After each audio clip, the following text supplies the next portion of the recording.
İnsanı diğer canlılardan değerli kılan nedir? What makes the human being more worthy than any other species? Yeah, so there's this question that arises pertaining to human value, right? Where does human value come from, and how much is human value? How valuable are human beings in comparison to, say, animals and that sort of thing? Yeah, that's an interesting question. And as a believer in God, I'm inclined to think that the best explanation and the main reason why we as human beings have the value that we do is because we have been created by God. And as a result, we've been imbued with tremendous value. We have been made in the image of God, we're told in the Old Testament. And so this is something that the Jews believe in, and Christians believe in, and Muslims believe in. All of us believe that we have been made in God's image.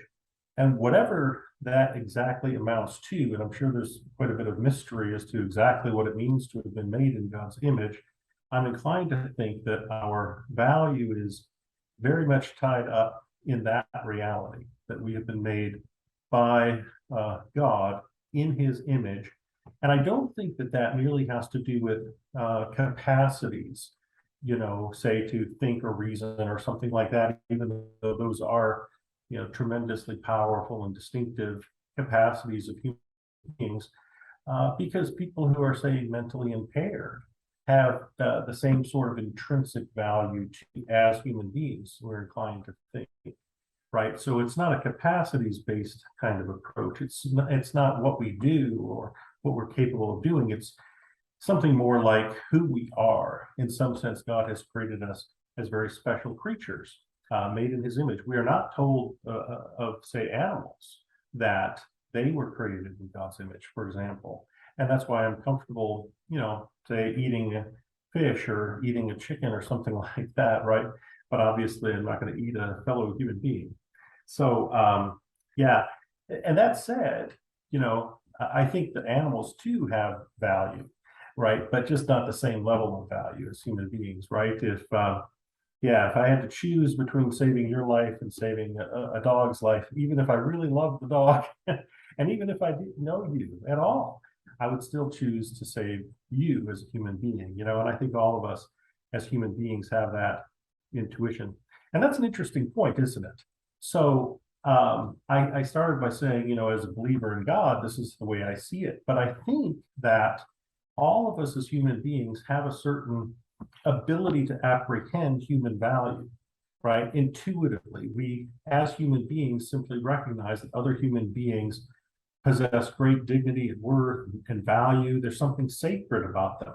And this is something that I think believers and unbelievers alike share in common. I think all human beings, if they are honest, will intuitively recognize that other human beings, and all of us as human beings, have tremendous value. And at times, in fact, I'm inclined to say something like infinite value, which would really only make sense, I think, on a theistic kind of perspective.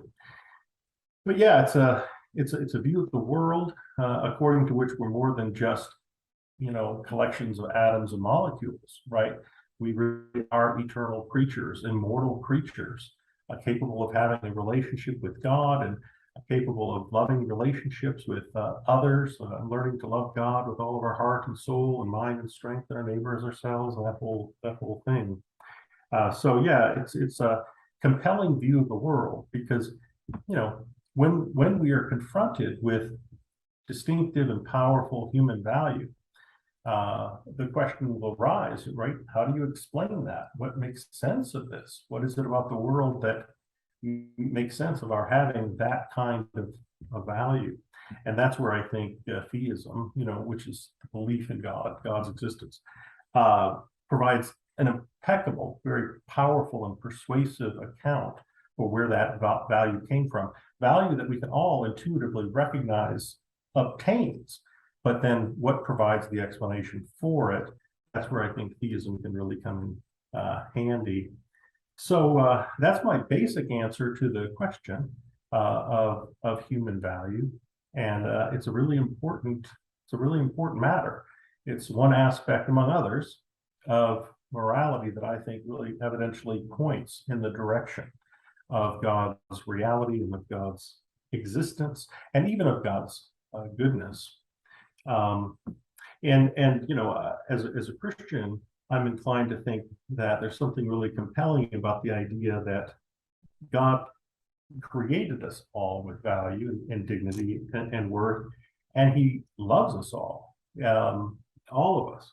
And we're told this, in Christian scriptures, that God created us, and though we have great value, we fell into sin, we rebelled, and we became unlovely, all of us as human beings in our fallen condition.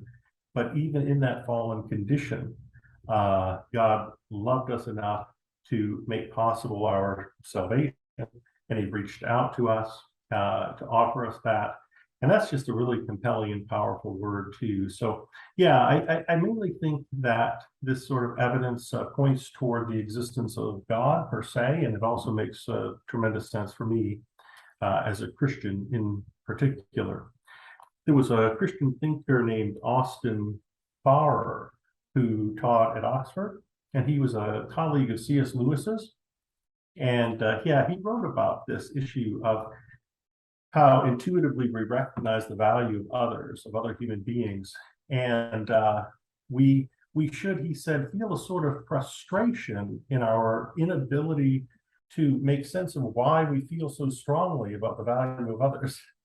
And he said ultimately the best, or even perhaps the only explanation for our deep intuitive recognition of the value of others is in some sense seeing God in our neighbor and our neighbor in God, right? It's an exalted view of human beings that comes about as a result of having a high view of who God is. God is a God of love who created us for reasons and for purposes and for fellowship with Him. And so, like C.S. Lewis once said, there are no ordinary human beings. Everybody that you meet, right, from the guy cleaning the street, to the clerk at the store, everyone we meet is an immortal creature made in God's image, and someone with so much significance and so much value that we can hardly get our minds around it. Just recently I lost a dear friend of mine that I used to work with for 14 years, and I had to move away from that area a couple of years ago. And over the summer, on June 17th, I heard the news that he had died. I had communicated with him just the day before, and it was a shocker. And as I've been reflecting over the last few months about the loss of this dear friend of mine, I have thought, boy, what a valuable human being, and what a remarkable life he lived. But then it, strikes me, and I remember this is true for everybody. All human beings are truly remarkable, intrinsically valuable. They are sacred, immortal creatures. And the process of learning to love our neighbor as ourselves, it can be a difficult process, but that's kind of our job, to put in the work and really acknowledge how special other people are, all of us as human beings.